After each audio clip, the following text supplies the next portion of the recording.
पांढरा बोळी trust layout इथे रोशन राजू शिंगारे व त्याची पत्नी प्रज्ञा रोशन शिंगारे हे दोघेही पती पत्नी राहतात.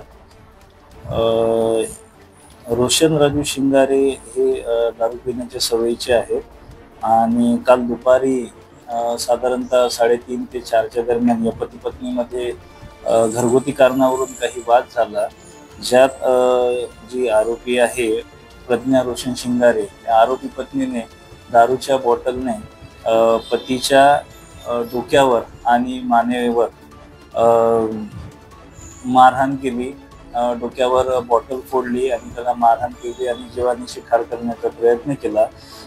अशी त्यांची रोशन राजू शिंगारे यांची बहीण नामे आरती श्रीकांत साहू यांनी दिलेल्या तक्रारीवरून पोलीस ठाणे अंबाझरी येथे 497/25 कलम 109(1) BNS प्रमाणे गुन्हा दाखल करण्यात आलेला होता. घटनेनंतर जी आरोपी महिला आहे ती घटनास्थळावरून पळून गेलेली होती, परंतु आमची महिला अंमलदार आणि डीपी पथकाच्या मदतीने त्यांना वेळीच ताब्यात घेण्यात आलेलं होतं. सध्या आरोपी जे आहे अटकेत आहेत आणि गुन्ह्याचा पुढील तपास सुरू आहे.